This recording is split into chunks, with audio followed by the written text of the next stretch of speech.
Hello नमस्कार, मी नंदिनी. स्वागत आहे तुमचं माझ्या अजून एका नवीन ब्लॉगमध्ये. कसे आहात सगळे? तर 2-3 दिवस काही ब्लॉग केला नाही कारण वेळच भेटत नव्हता ब्लॉग करायला. पण ब्लॉग मला करायची आता आवड निर्माण झाली तर 1 दिवस 2 दिवस केला नाही तर मला सुद्धा करमत नव्हतं. तर लास्ट जो मी व्हिडिओ टाकला होता नागपंचमीचा त्याला सर्वांनी खूप छान प्रतिसाद दिला. त्याबद्दल तुम्हा सगळ्यांचे खूप मी आभार मानते आणि अशीच तुमची साथ आमच्यासोबत कायम असू द्या. इथून पुढे कंटिन्यू अशीच असू द्या. सगळ्यांच्या मदतीची किंवा साथीची खूप गरज आहे. तर सगळ्यांनी चॅनलला सबस्क्राईब करत जावा, लाईक करत जावा आणि शेअर सुद्धा करत जावा. चला, तर तुम्हाला तो ब्लॉग आवडला हे मला कळलं, पण कमेंट पण करत जावा त्याच्यासोबतच. चला, तर आज मी 2-3 दिवसांनी व्हिडिओ करायला घेतला आहे. तर तुम्हाला पुढे मी दाखवेनच की मी आज सकाळपासून काय काय केलं. आणि पावसाळा चालू आहे आणि इकडे पुण्याला खूप सतत कंटिन्यू पाऊस चालू आहे. तर पाऊस चालू आहे त्याच्यासोबतच सध्या 1-2-4 दिवस झाले पावसासोबत ऊन पण येत आहे आणि पाऊस पण येते, दोन्ही पण चालू आहे. तर आता 11:30 पावणे 12 झालेत. तर मी माझ्या ड्युटीवर निघाली आहे आता, कारण 12चा टाइम आहे माझा. 12 ते 8 असं टायमिंग आहे. आणि सॅटरडेला मात्र माझा टाइम चेंज होतं आणि मंडे टू फ्रायडे माझं 12 ते 8 टाइम असतं आणि सॅटरडेला माझा टाइम चेंज होतो, 10 ते 8 असं टाइम होतं माझं.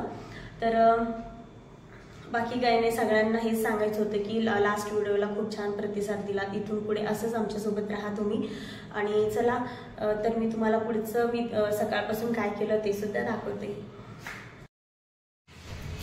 चला, तर मी म्हणण्यापेक्षा आपल्याला पाऊस चालू असला की छान छान असं काहीतरी खावंसं वाटतं किंवा चमचमीत किंवा तळलेलं काहीतरी असं खावंसं वाटतं ना. तर मी विचार केला की आज सकाळ सकाळी आपण नाश्त्यासाठी गरमागरम भजी बनवूया. तर त्यासाठी मी इथे तयारी चालू केली आहे.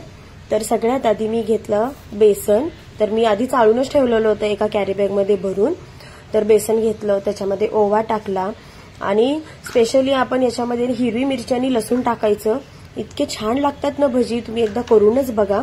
तर त्याच्यानंतर जे वाटण केलं होतं मी हिरवी मिरची आणि लसणाचं ते टाकलं, मीठ नाही सोडा टाकला आणि तेल गरम करून टाकलं आणि सगळ्यात शेवटी मग मी हे टाकलं, मीठ टाकलं आपल्या चवीनुसार आणि ओवा सुद्धा टाकलाय, थोडीशी हळद टाकली. तर असे थोडेसे गोष्टी मी टाकले. त्याच्यानंतर लागेल तसं मी थोडंसं पाणी टाकून मी इथे मिक्स करून घेते. आणि आपल्याला एकदम पातळ सुद्धा नाही करायचं हे. तर हे इथं मी छान मिक्स करून घेते. त्याच्यामध्ये थोड्या सुद्धा गाठी नाही राहू द्यायच्या. आणि छान मिक्स करून झालंय. इथं आपलं पीठ रेडी झालंय तळण्यासाठी. तर मी आता कशाची भजी करणार आहे ते पहाच. तर याच्यामध्ये मी बटाटे आणि हिरव्या मिरच्या घेतलेल्या आहेत. तर बटाटा आणि हिरवी मिरची एवढे 2 शक्यतो जास्त मला आवडतात. आणि कॉर्न भजी सुद्धा खूप छान होतात, ते सुद्धा मी एकदा दाखवेन तुम्हाला. आणि कधी सुद्धा तळण न करण्याचं जर कधी काही काम असेल तर मी काळीच कढई शक्यतो वापरते. कारण आपण अॅल्युमिनियमची वगैरे कढई घेतली ना तर बघा ती कढई घासण्यासाठी एवढी त्रास देते. कारण त्या कढईला साईडने असं तेल एवढं चिकटलं जातं आणि त्याला बघा असं पिवळे असे कडेने थर साचतात. कारण ते घासायला पण खूप त्रास होतो. आणि काळ्या कढईमध्ये कधीही काही केलेलं चांगलंच असतं ना. तर मी शक्यतो काळीच कढई तळण्यासाठी वापरते आणि ही घासण्यासाठी सुद्धा खूप सोपी जाते.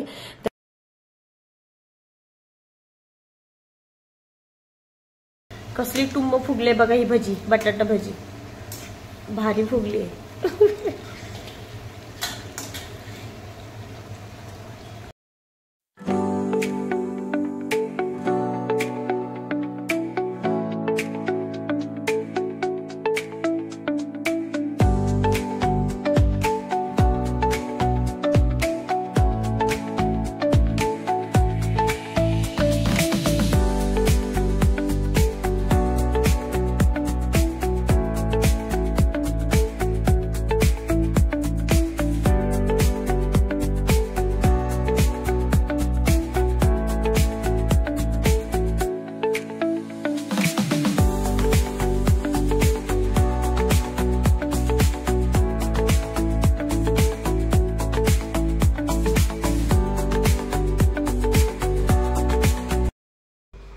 चला, सकाळ सकाळी मी आज भजी बनवली नाश्त्यासाठी.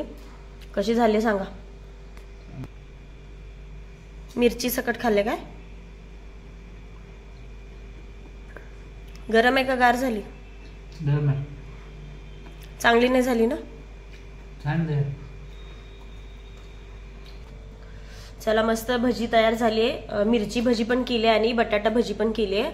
आमच्या इकडे सोलापूरला मिरची भजी खूप फेमस आहे आणि आम्ही आधीपासून मिरची भजी म्हणजे आमच्या घरातले सगळे मिरची भजीच आवडीने खातात जास्त करून.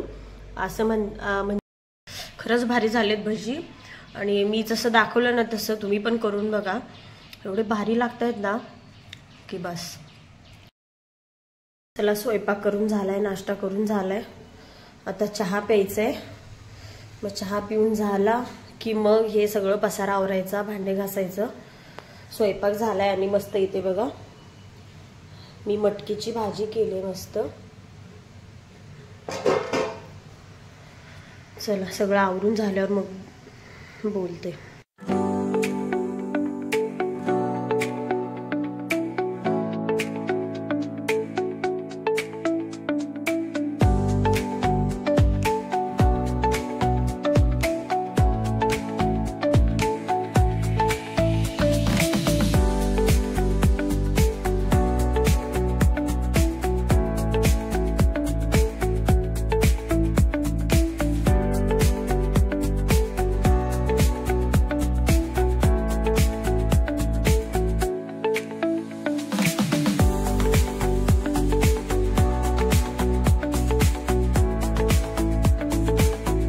चला किचन तर आवरून झालं. मगाशी बघितलं ना किती पसारा होता, तर आता सगळं स्वच्छ झालंय. आणि माझ्यासारखं असं कोणी आहे का की घरामध्ये किंवा किचनवर जर पसारा असेल तर खूप चिडचिड होते. माझी तर खूप चिडचिड होते. घर जेवढं स्वच्छ असेल तेवढं मला प्रसन्न वाटतं आणि बरं वाटतं नाही का स्वच्छता असल्यावर घरामध्ये. तर ही पहिल्यापासूनची सवय आमची. तर चला किचन आवरून झालंय. चला अजून किचन फक्त आवरून झालंय, अजून बाहेर कपडे मशीनमध्ये लावले होते. तर हे बघा कपडे सुद्धा झालेत, मशीन बंद झाली. चला कपडे सुकवून घेते मी. कपडे वगैरे सुकून झाले आणि गॅलरी सुद्धा छान स्वच्छ धुवून झाली आहे हे बघा. आणि मशीनचं काम झालं ना की मी मशीनवरती असं झाकून ठेवत असते, म्हणजे याच्यावरती जास्त धूळ बसू नये म्हणून याच्यावर. तर छान स्वच्छ धुवून झाले गॅलरी सुद्धा. चला मी निघणार आहे आता. चला जाता जाता जरा आत्याकडे जाऊन येते. या काही भाज्या आणल्या होत्या मी काल, तर ते आत्याला नेऊन देते निवडायला. तर इथेच राहतात समोरच्या बाजूला आत्या मामा. तिला भाज्या निवडायला देऊन मग मी जाईन इशूला आणायला. काय चाललंय?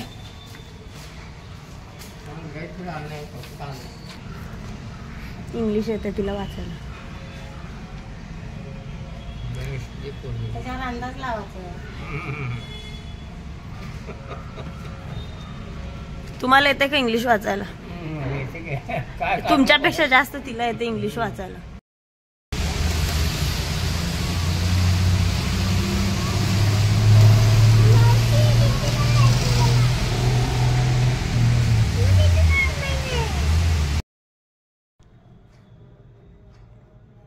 जरा सरक दाखव. कुणालने ॲपल काढलाय आणि त्याचा कलर बघा एकदम परफेक्ट कलर केलाय. म्हणजे जसं की इथे दाखवलं होतं तसं त्यांना करायचं होतं श्रीला. तर त्याने इथं परफेक्ट साईज पण काढली आहे आणि अजून त्याचं बाकी आहे कलरिंग.